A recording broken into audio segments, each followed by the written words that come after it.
반갑습니다. 오늘은 시편 119편 네 번째 말씀을 함께 나누도록 할게요. 66절 말씀은 제가 읽습니다. 내가 주의 계명들을 믿어 싸우니 좋은 명철과 지식을 내게 가르치소서. 고난당하기 전에는 내가 그릇 행하였더니 이제는 주의 말씀을 지키나이다. 말씀이 참된 삶을 살게 합니다라는 제목으로 말씀을 나누도록 할게요. 93절의 말씀을 읽어보면 이런 구절이 나옵니다. 내가 주의 법도들을 영원히 잊지 아니하오니 주께서 이것들 때문에 나를 살게 하심이니이다. 시인은 말씀이 우리를 살리고 또 살게 하신다라고 고백을 하고 있죠. 여기에 때문에라고 하는 이 단어 때문에 사실 본문을 우리가 이해하는데 조금 어색한 부분이 있긴 한데 때문에라기보다는 뭐뭐로 혹은 뭐뭐를 통해서라고 이해하면 훨씬 더 내용을 쉽게 이해할 수 있습니다. 다시 말하면 주께서 이것들을 통하여 나를 살게 하신다 이런 뜻이죠. 이것들이라고 하는 것은 주의 법도를 주의 말씀을 가리키는 겁니다. 그렇기에 주의 말씀을 절대 잊지 않는다라고 시인은 고백을 합니다. 하나님의 말씀이 시인을 살게 한다라는 거죠. 죽은 영혼을 살리고 넘어진 영혼을 일어나게 하고 고난당하는 나를 통해서 그 고난의 의미를 통해 무엇을 하나님이 내게 원하고 계시는지를 말씀을 통해 알게 하신다라는 거죠. 여기서 살게 한다라는 말이 사실은 중요한 건데, 이거를 원어에 가깝게 해석해 보면 참된 삶을 누리게 한다라는 말이에요. 그래서 오늘의 제목이 나오게 된 거죠. 말씀이 참된 삶을 살게 하는 것이다. 실제로 이 세상에 살면서 고난을 피할 수 없고, 또 이 세상을 살면서 인생 고해라는 말이 있듯이 어려운 상황, 문제된 상황, 또 절망적이고 좌절된 상황들을 우리는 피해갈 수 없죠. 그러나 중요한 것은 그 고난까지도 하나님이 사용하셔서 우리를 참된 삶을 누리게 하신다라는 거죠. 시인의 고백처럼 고난 당하기 전에 내가 그릇 행하였더니 이제는 주의 말씀을 지키나이다. 이것을 달리 좀 해석해 보면 하나님은 고난까지도 동원하셔서 나의 삶을 참된 삶을 살아가도록 나를 이끌어 가신다. 이렇게 해석해도 사실은 본질적인 의미상 큰 차이가 없다라는 겁니다. 시인은 말하죠. 나의 고난이 매우 심하오니 여호와의 주의 말씀대로 나를 살아나게 하소서. 또 144절에 보면 주의 증거들은 영원히 의로우시니 나로 하여금 깨닫게 하사 살게 하소서. 이때 살게 한다라는 의미 속에 아까 말씀드린 것처럼 참된 삶을 살게 하신다로 이 말씀을 해석하는 것이 훨씬 더 우리에게 유익하다라는 것이죠. 고난 중에 살아나기 위해서 말씀이 필요하죠. 말씀이 고난에서 우리를 살게 합니다. 이때의 말씀은 객관적인 진리를 말하는 것이 아니라 고난을 통해 깨닫게 하신 말씀을 가리키는 것이죠. 여러분 우리가 분명히 이해할 것은 뭐냐? 말씀은 깨닫기 전에는 객관적 진리에 속하지만 그 말씀을 깨닫는 순간에는 주관적인 확신으로 바뀌는 것이죠. 하나님의 말씀이 우리 가운데 나의 말씀으로 해석이 되어지는 것. 다시 말하면 내가 그 말씀을 깊이 깨닫게 돼서 더 이상 객관적인 진리가 아니라 나의 삶을 움직이는 말씀이 되기 시작할 때 진짜 우리는 그 말씀을 가지고 진정한 삶을 살아낼 수 있다는 사실을 절대로 우리는 잊으면 안 된다는 것이죠. 알랭 바디우라고 하는 사람이 있어요. 유명한 프랑스의 철학자인데 한미주의 수호자라고 평가받고 있는 사람이죠. 참된 삶이라고 하는 책에서 이런 질문을 던져요. 소크라테스가 젊은이들에게 가르치려 했던 것이 뭘까? 과연 그의 철학은 무엇일까? 이 알랭의 답은 간단하거든요. 바로 참된 삶이라는 거예요. 소크라테스가 정말 사람들에게 알게 하기 원하는 것은 바로 참된 삶이다. 그 철학의 주제가 뭐냐? 바로 참된 삶이라는 것이죠. 그럼 참된 삶이 뭘까? 노력할 가치가 있는 삶, 살아갈 보람이 있는 삶, 그리고 돈이나 쾌락, 권력, 이보다 훨씬 능력하는 삶으로 표현을 하고 있어요. 소크라테스가 이거를 가르치려고 했다라는 거죠. 그러면 철학을 하면 참된 삶을 살 수 있느냐? 쉽지가 않아요. 네? 여러분, 그 쉽지가 않아요. 이 알랭이 뭐라고 말하냐면 여러분, 대체로 현실에 참된 삶이 현존하지 않는다? 그럼 철학자들이 말은 거짓말인가? 이렇게 질문하면서 그렇지 않다고 말을 해요. 그러면서 하는 말이 뭐냐? 철학이 우리에게 가르치는 것은 참된 삶은 언제나 현존하지 않더라도 마찬가지로 결코 완전히 부재하지도 않는다라는 점입니다. 저는 이 말을 여러분이 읽으면서 이 글을 읽으면서 야, 그리스도인이 살아내야 할 삶이 바로 이것이구나. 왜? 철학자들이 내린 결론이 뭐냐? 언제나 참된 삶은 현존하지 않더라도 또 부재하지도 않더라. 근데 우리의 믿음은 뭐냐? 성경에는 참된 삶을 우리에게 이야기하고 있잖아요. 우리는 현존함을 믿어요. 그죠? 그리고 이 현존함을 어떻게 세상 가운데 증명해내는 삶을 살아가는 것이. 철학, 신앙 차이가 약간 있죠. 간단하게 정리하면 철학은 여러분 인과율을 기초해. 신학은 인과율 플러스 인연율을 기초하는 거예요. 무슨 말이냐? 이 세상의 모든 인과율을 하나님과의 관계 속에서 탐구한다는 게 신학이라는 거예요. 그러니까 철학보다 한 차원 높은 공부가 맞는 거죠. 그죠? 근데 신앙은 철학도 신학도 아니에요, 사실은. 이보다 훨씬 더 높은 차원인 거죠. 모더니즘 시대를 거치면서 신앙과 이성이 서로 충돌하잖아요.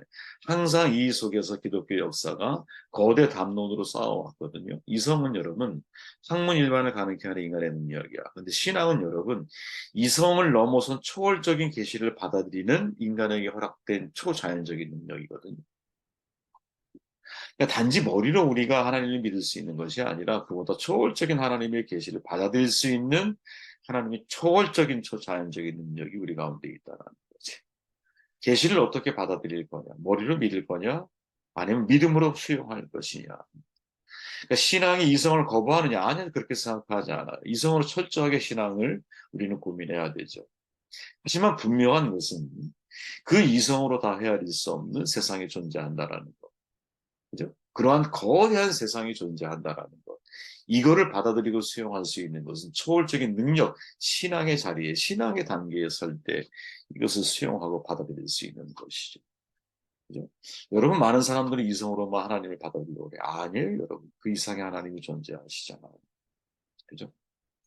말씀만 하시옵소서, 그럼 내 하인이 낫겠나이다. 여러분, 이게 말이 됩니까? 병이 나으려면 정말 의사의 능력이 있다면 가서 치료해야 되잖아. 그런데 그 백부장의 믿음은 뭐예요? 그 이성을 초월한 능력의 믿음을 가지고 신앙을 하고 있다는 것이. 그 세계가 존재한다니까요.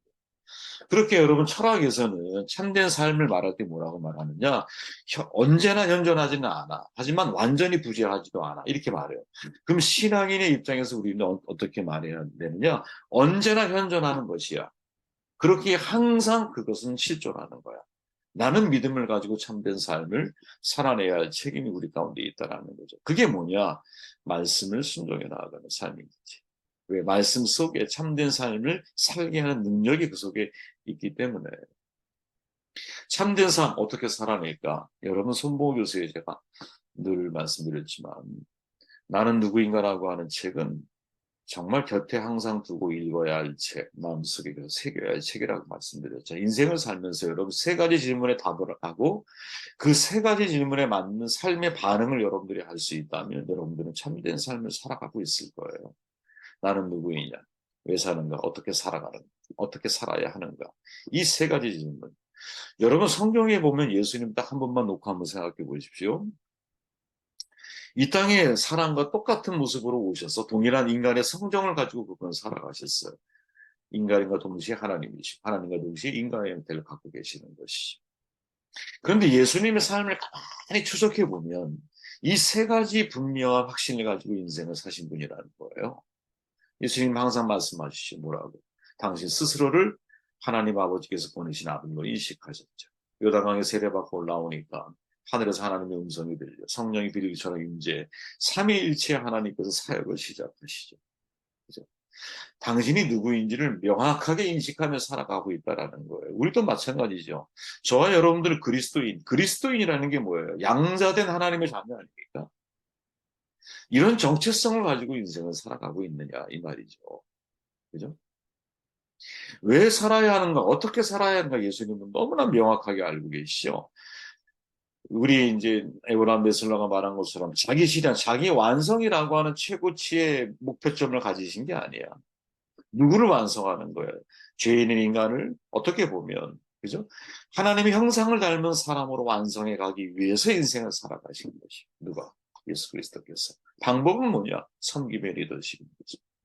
가장 낮은 계층에서 가장 높은 계층에 이르는 사람들까지 섬기셔요. 그것을 어떻게 섬기냐? 당신 자신이 모범이 되신 거야. 당신 자신이.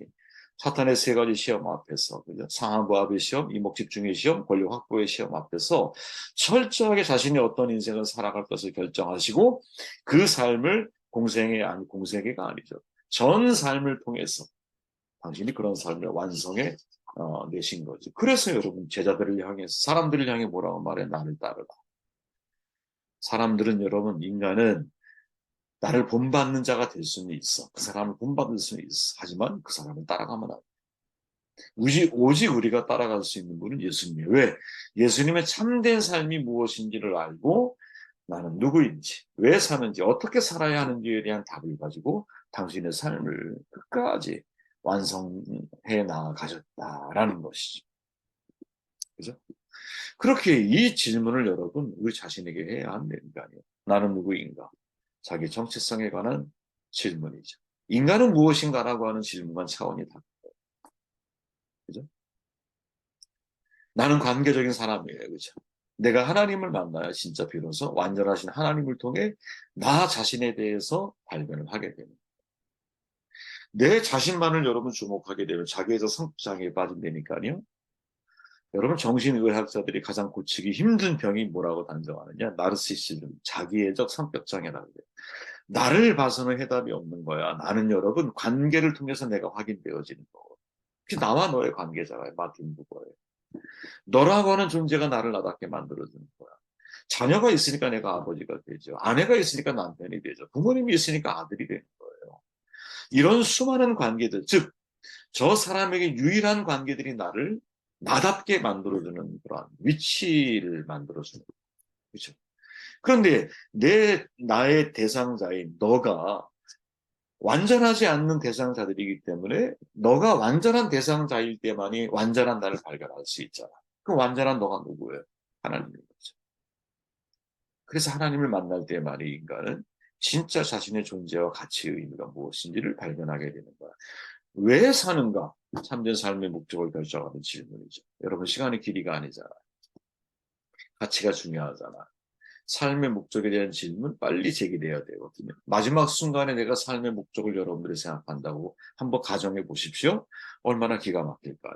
손봉호 교수가 하는 말이에요, 여러분. 손봉호 교수가 하는 말. 저는 여러분 어떤 삶의 목적을 가지고 살아야 할지를 지금 정해야 한다고 봐요. 손봉호 교수는 제시하죠. 예수님이 우리에게 제시하신 삶의 목적이 뭐냐? 그게 아가페라는 거예요. 아가페. 근데 The Great Commission, Commandment라고 그러잖아요. 대계명, 대계명과 대이임령은 다른 거거든요. 여러분 두 가지가 존재하는 거예요. 성경에는. 대계명은 뭐냐? 하나님을 사랑하고 이것을 사랑. 대위임령은 뭐예요? 세상의 증인이 되는 거예요. 증인이 되는 거예요. 누구와 함께? 성령 하나님과 함께. 그래서 성령님의 능력으로 나가서 복음을 증거하고 증인의 사역을 감당하는 것. 이것이 여러분 대위임령이죠. 우리는 인생을 살아갈 때 여러분 대계명을 가지고 사실은 살아가야 돼요. 대계명을 가지고 대위임령을 실천에 옮겨 나가는 것. 그렇게 대계명은 뭐냐? 아가페 사랑입니다. 이게 우리의 인생의 목적이 되어야 돼요. 그죠? 자기 희생의 삶을 추구해 나가려고 하는 것. 어떻게 살아야 되느냐? 이게 진짜 구체적으로 던져야 될 질문인 거죠. 어떻게 아가페 사랑을 실천에 옮겨 나아가? 많은 그리스도인들이 여러분 어디에서 넘어지느냐 하면 바로 이 지점에서 넘어지는 거예요. 삶의 목적이 사랑이라는 거 알아. 동의해. 그런데 그 사랑을 이루기 위해서 내가 어떻게 살아야 할 것인가에 대해서 진지하게 질문하는 사람이 많지 않지. 아마 지금 이 새벽에 여러분 우리 말씀 나누고 있는 여러분들도 마찬가지일 거예요. 어떻게 목적은 다 알아. 사랑이 우리의 목적이야. 그럼 어떻게 그 사랑을 실천할 것인가? 라고 하는 총론이 아니라 강론에 들어가 있을 때 여러분들은 답을 회피한다는 거죠. 많은 그리스도인들이. 이 답을 회피하는. 그래서 사랑이 계속 머릿속에 관념으로 남아있고 내 삶은 그 관념 속에 존재하는 인간으로 살아가요. 그죠? 그래서 믿음이 힘이 없어요. 우리가 말하는 사랑이 에너지가 돼서 사람들, 관계들을 변화시키지를 못해. 그죠? 반드시 질문해야 되고 어떻게 살아야 합니까? 이거는 실천을 위한 질문이라는 거죠. 실천을 위한. 손모 교수는 말하죠. 네. 어떻게 살 것인가를 질문했을 때 가장 먼저 우리에게 나타나는 첫 번째 삶의 태도가 뭐냐? 그건 절제라는 거예요. 절제. 성령의 열매는 여러분 사랑으로 시작해 절제로 끝나잖아요. 사랑은 여러분 절제로 시작이 되고 절제로 어떻게 보면 완벽이 돼요. 자, 이 세상 여러분, 모든 것을 돈으로 평가하는 세상이잖아요. 그러면 절제해야 할 게 뭐냐? 나 개인의 소유욕인 거죠. 내가 물질을 나누려고 그래. 그럼 절제해야 할 게 뭘까요? 나를 위해 쓰고자 하는 소유욕을 포기해야 되는 거죠. 절제해야 되는 거죠. 내 자신에게는 검소하고 타인에게는 좀 여유로운 인생, 풍요로운 마음을 가지고 상대를 대해야 되는 거죠. 그죠? 그런데 문제는 뭐냐? 이 선복의 지적은 본능적으로 주어진 이 소유욕을 억제하는 건 이게 쉬운 일이냐? 어렵다라는 거예요. 어려워. 그러면 이걸 어떻게 대체할 수 있겠느냐? 내가 내 자신을 끊임없이 다른 종교에서는 뭐예요? 비우는 거 아니에요? 비우는 거. 내가 끊임없이 내 소유욕을 비워내면 사랑을 온전하게 실천할 수 있겠느냐? 이렇게 말하죠. 근데 여기에 대한 접근을 일반 종교들은 나를 비움으로 인하여, 그죠? 끊임없이 나를 비움으로 인하여 이 사랑을 완성해 나아갈 수 있다라고 말을 하는데 성경은 그렇게 말하지 않는다. 성경은 어떻게 말해요? 우리 안에 하나님의 사랑이 가득 채워질 때, 하나님의 사랑을 알아갈 때, 하나님의 은혜가 무엇인지를 깨닫게 될 때, 비로소 내 스스로 나를 향해서 자발적인 가난을 추구할 수 있다는 거지. 이게 여러분 다른 종교와 기독교의 차이점이에요. 예수님의 비유 있잖아요. 어떤 밭에 보화가 묻혀져 있는 것을 알면 자기의 모든 소유를 팔아서 어떻게 돼? 그 밭을 사려고 합니다. 근본적인 삶의 가치관이 변화되어져야 돼요. 그러면 사랑을 실천하면 무엇보다 먼저 우리에게 가장 중요한 것은 사랑이 고귀하다는 확신. 그리고 내가 이미 그 사랑을 받고 있다라고 하는 확신을 경험해야 된다. 경험해야 된다. 그래야 비로소 우리가 참된 삶을 실천에 옮기고 살아갈 수 있는 거지. 여러분, 오늘 시인이 딱 한 절이죠. 그냥 나를 살게 하소서. 날때에 살게 하다라는 말 속에는 참된 삶이라는 의미가 담겨져 있어요. 어떻게 참된 삶을 살아갈까? 그동안 수천 년 전부터 시작된 철학의 역사는 사실은 참된 삶을 추구해 나아가는 건데, 철학의 결론은 뭐냐? 언제나 현존하진 않아, 참된 삶이. 하지만 결코 부재하지도 않아. 그러면 요 사이 속에서, 그죠? 언제나 현존하는 삶임을 드러내줘야 할 책임. 이 책임이 그리스도인에게 있는 것이 아닐까. 우리는 어떻게 살아야 되는가? 참된 삶을. 세 가지 질문에 대한 해답을 여러분들이 갖기를 제가 원하고, 그 해답을 가지고 여러분들의 삶을 실천해 나가는 종이 되었으면 좋겠어요. 나는 누구인가 다 알아요. 나는 그것에 다 안다고 믿어. 그죠? 왜 사는가 알아. 사랑을 위해서. 정말 우리가 던져야 할 질문 마지막 하나는 내가 어떻게 그 사랑을 실천해 옮길 것인가. 그때 필요한 게 자기 절제가 필요하고 소유욕에 대한. 이 절제는 나를 비워서 완성되는 게 아니에요. 이루어지는 게 아니에요. 하나님의 사랑이 내 안에 풍성하게 경험되어질 때, 다시 말하면 하나님 말씀을 내가 깊이 이해해서 말씀을 통해 하나님의 은혜를 알아가게 될 때 내 안에 사랑에 대한 이 폭발적인 샘솟는 능력이 내 안에 생겨나는 거죠. 사랑을 받은 자만이 사랑을 실천할 수 있는 거예요.